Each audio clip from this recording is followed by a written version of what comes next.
Welcome to the Florida Association of Community Corrections Conference being held in the Rosen Plaza Hotel in Orlando, Florida.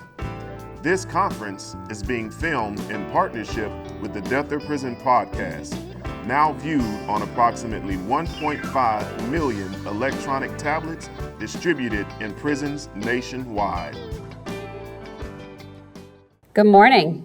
I am Isabel Perez-Morina, President of the Florida Association of Community Corrections and CEO of Advocate Program, who does probation in Miami, Florida.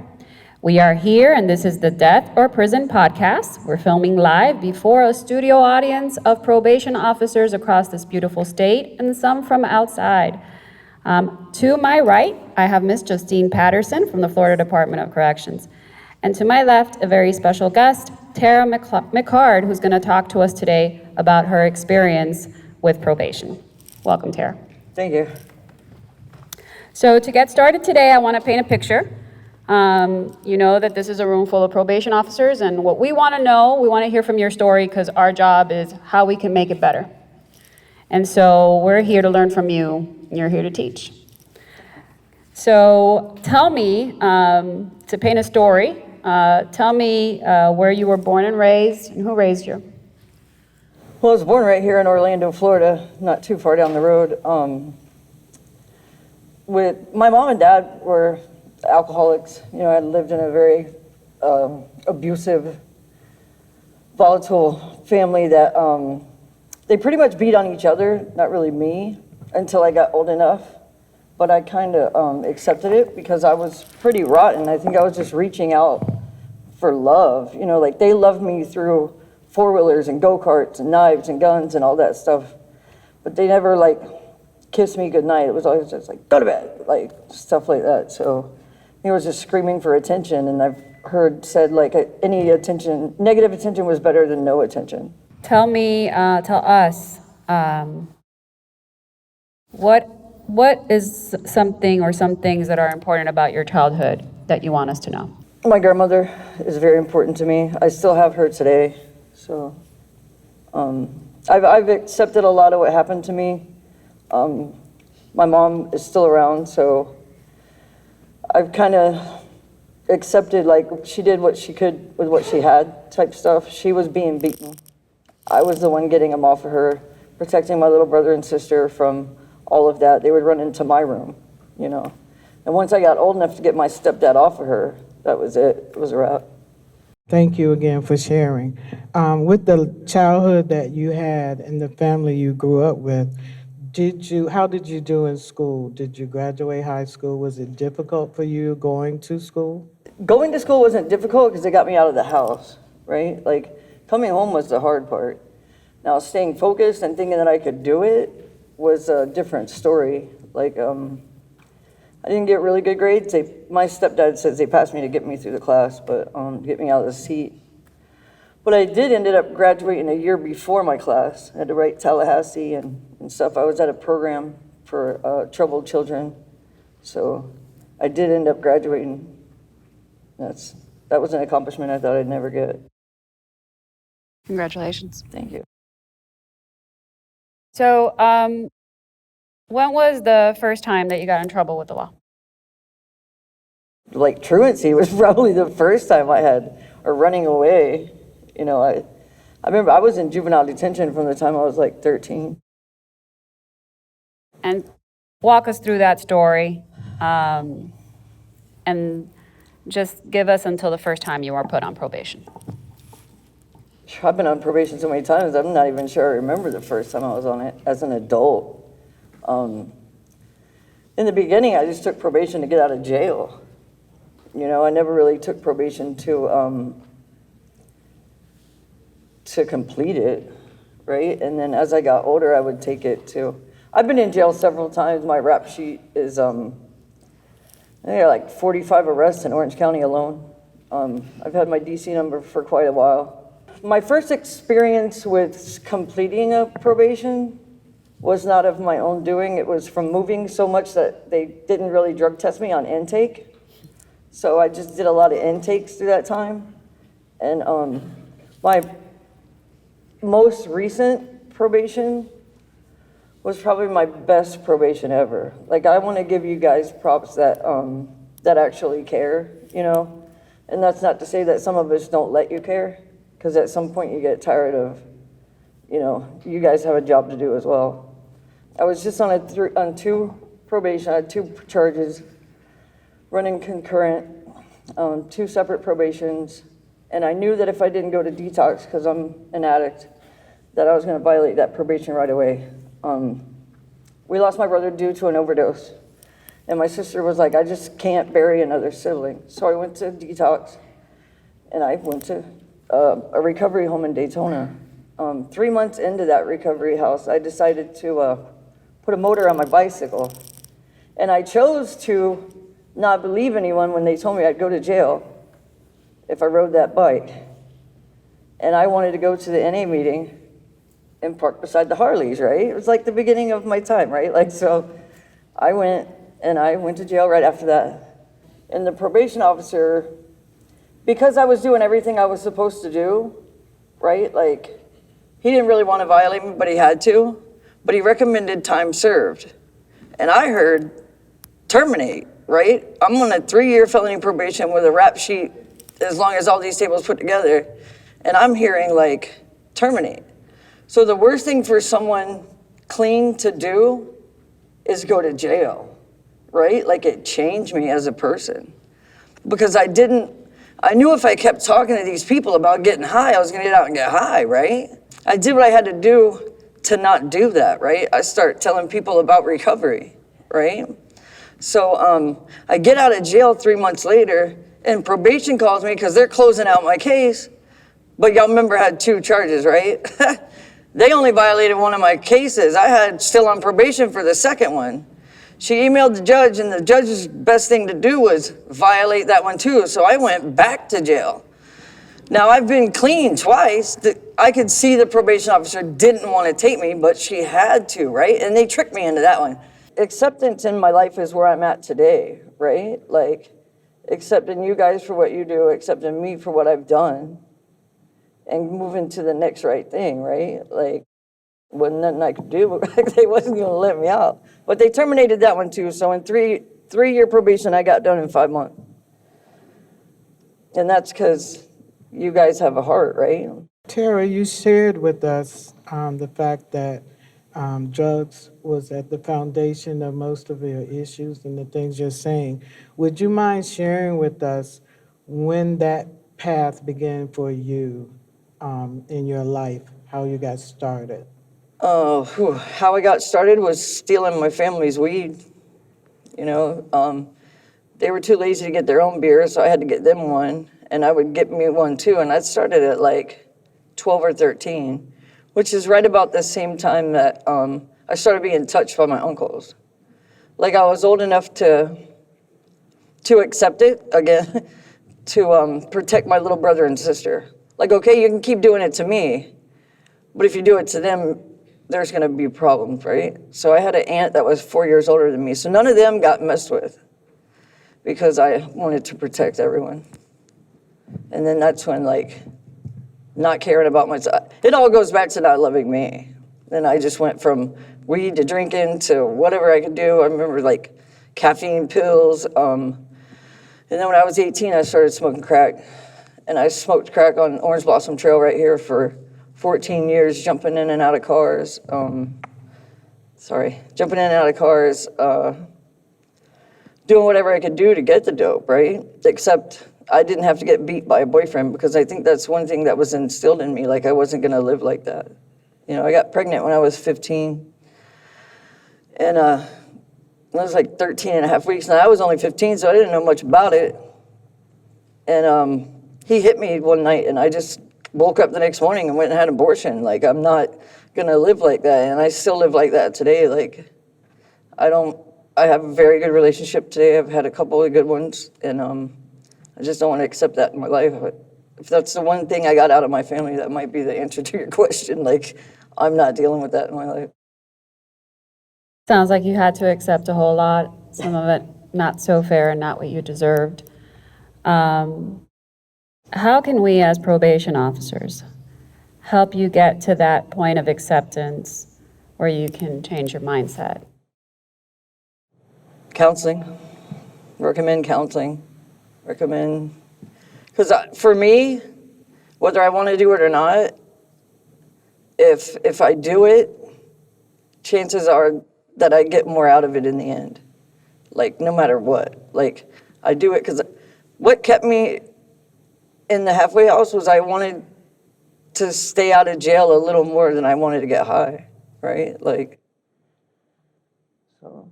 And sometimes jail is the best lesson. Like, a little more time, you know? I don't know. We're rough to deal with. I promise you that.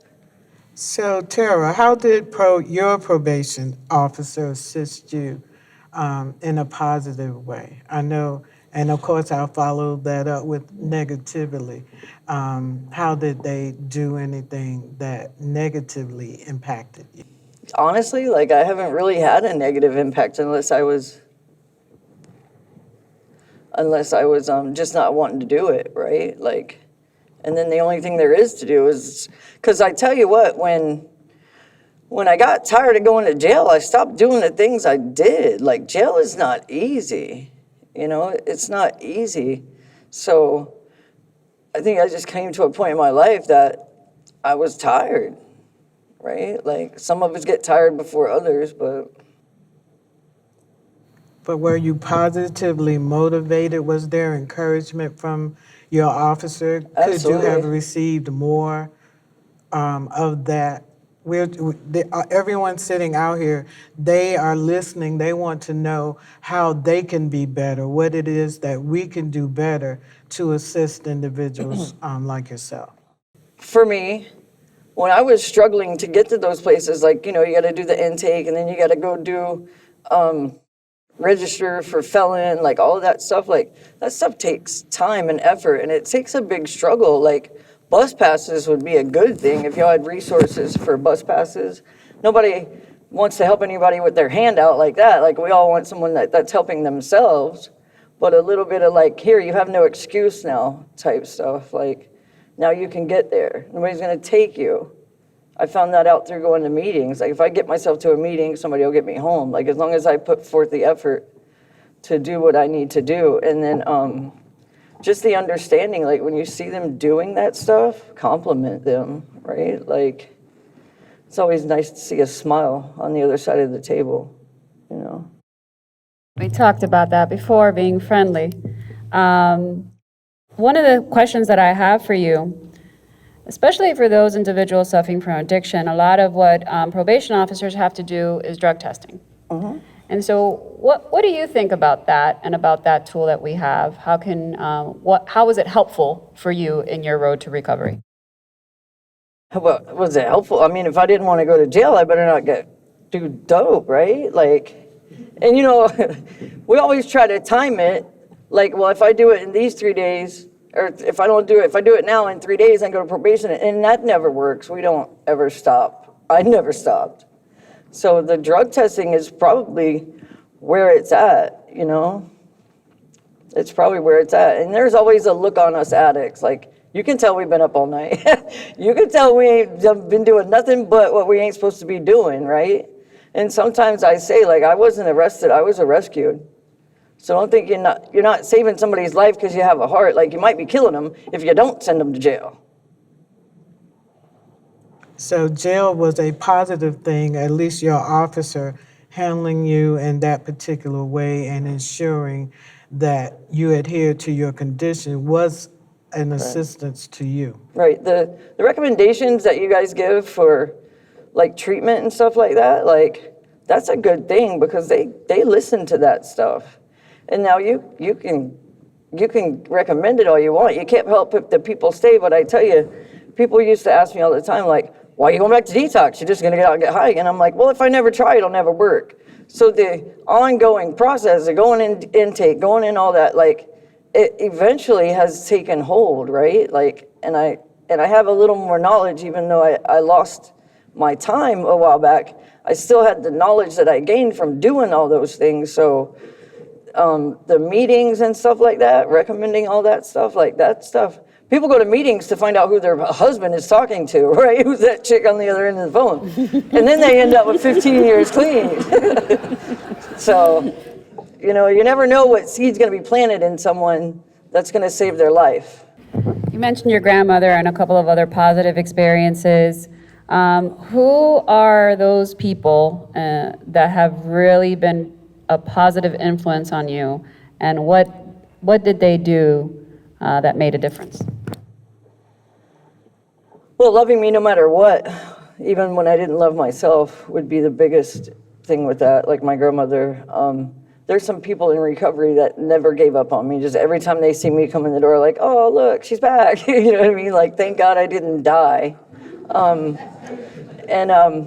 know, they cared when I didn't, right? Like, it's really hard for someone on a bicycle, with a flat tire most of the time, on a bicycle, to roll into somewhere that people have a little bit of time clean and think that you're eventually going to have that car, you're eventually going to have that place to live, right? Because some of us don't even have a place to live. And it's hard to focus on that, you know, but the more people kept telling me, like, you'll get it too, and now I'm like, this close to my license, right? Like, it's been a process, but I just, this close, like, just not giving up, that little push that I needed. And so I've been in a couple recovery homes. Daytona was one, Hope House. Love that lady. Like, they just love me no matter what, right? And now I've moved to Bradenton on the other side of the world for a job, who my boss is in recovery as well. And I'm in another recovery home. And I just think that I do good in structured living, right? Like, that's why I'm probably not so nervous around all you guys. Y'all were just structured. Is there any one particular officer or any office that stood out to you while you were under supervision that assisted you more than any other, and what was it that he or she did to assist you?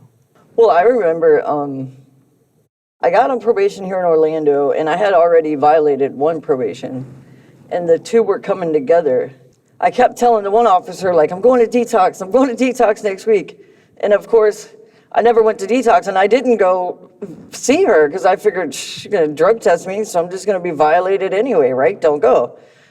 Well, obviously, she's seen more in me than I've seen in myself. She didn't violate me, so 2 months of that went by, and then I violated probation, whatever, got on another probation, and the other officer was my officer. She's like, listen, we've already been through this. I'm not going through this with you. You're either going to go, and then I ended up with 1.5 years clean, right? Like, I'm not going to put up with this from you.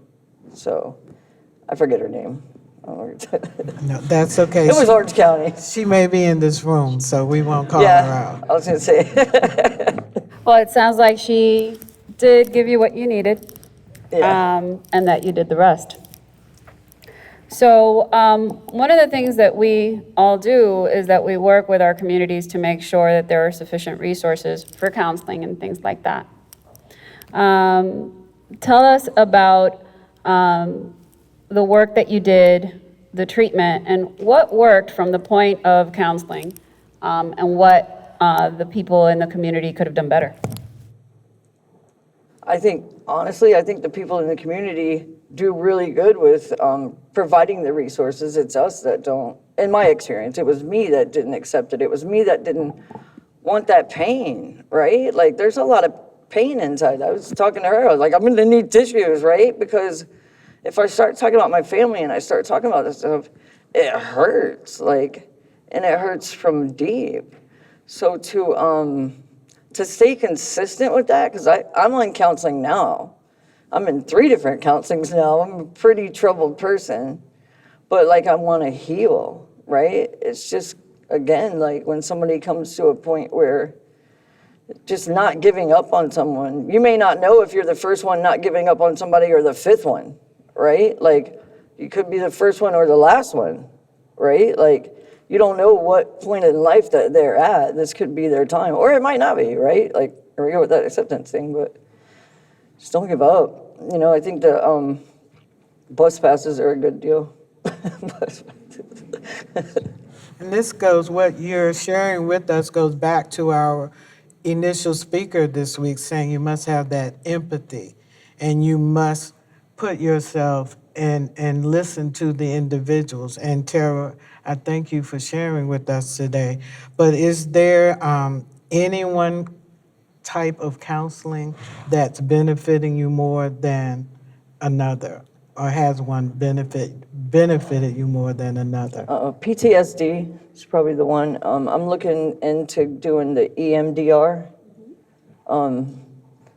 So I'm not against medication like I was, but if it's not gonna, in the past, if it's not gonna get me high, I'm not gonna do it, right? Like, why am I putting that in my system? I can't feel it.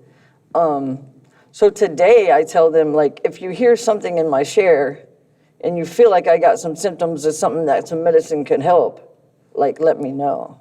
Like, I'm not coming, I think a little bit of depression comes along with jumping in and out of cars, right? Like, when rape and arrest is part of your life, it's just another thing that happens. Like, it's a little hard not to be depressed, right? So you have mentioned to us that you didn't think that you were going to graduate, but you did. I did. Yes. You didn't think you were going to get clean, but you did. I did.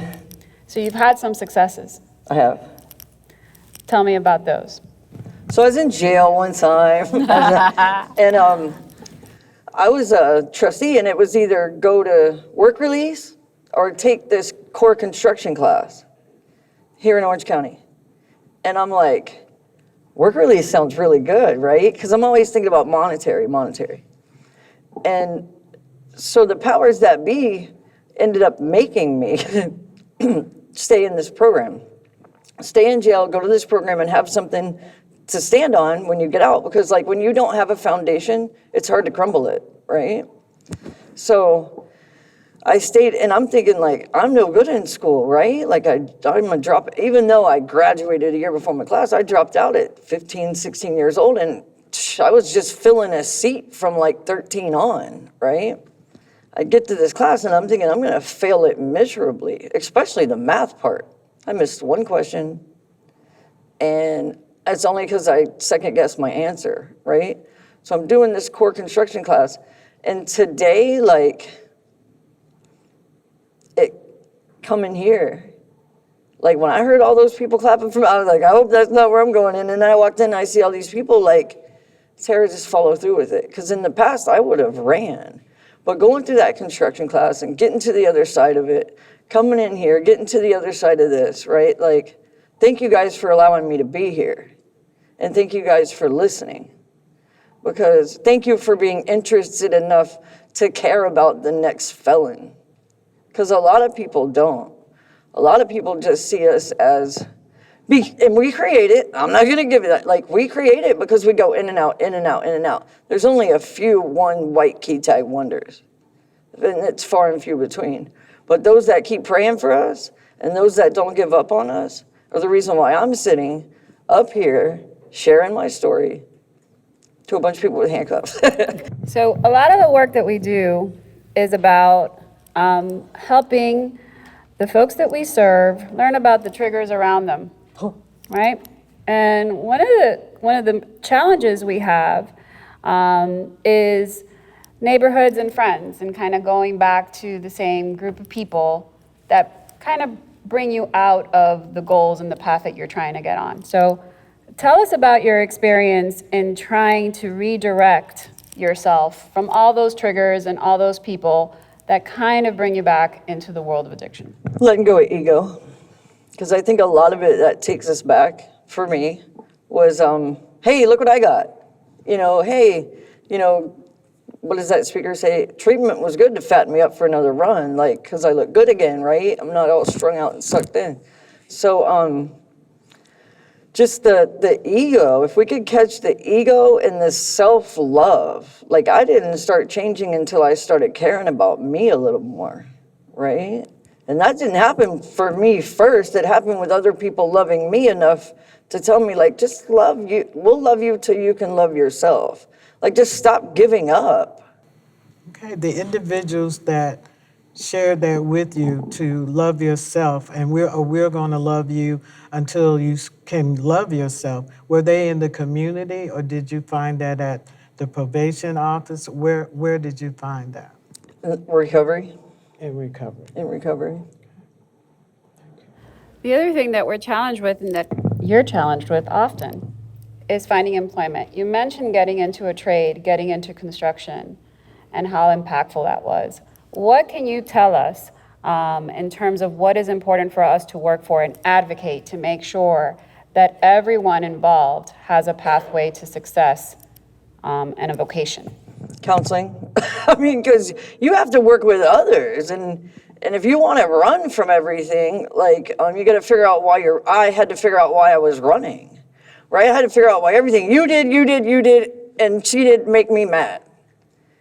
And it's not okay to run from that stuff. Again, acceptance, right? Like, you got to work well with others, and all that stuff. Like, none of that came until I did some work inside myself. Like, if I hate me, I'm not going to like too many of you.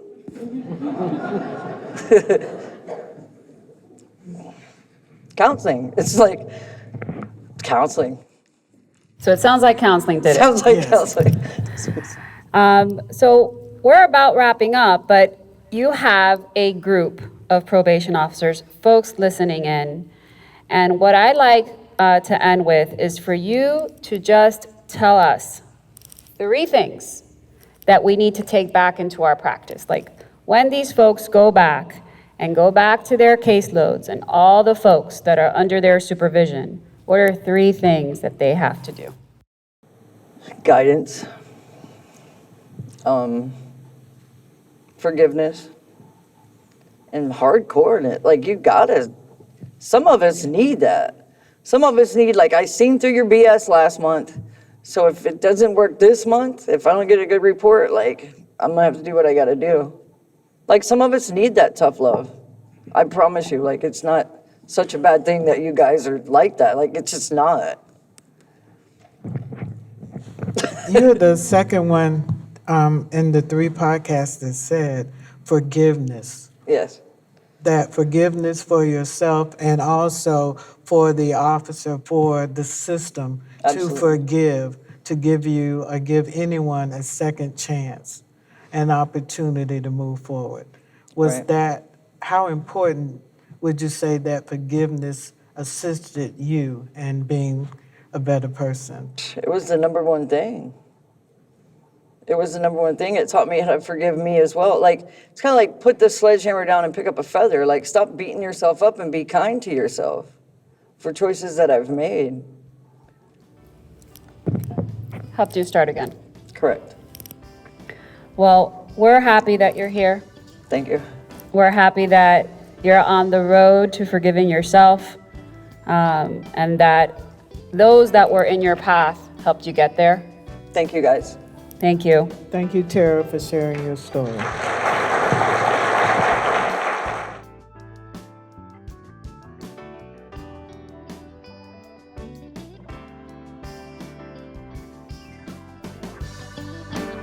I can change the world. Each one, teach one boy and girl. Maybe we can change the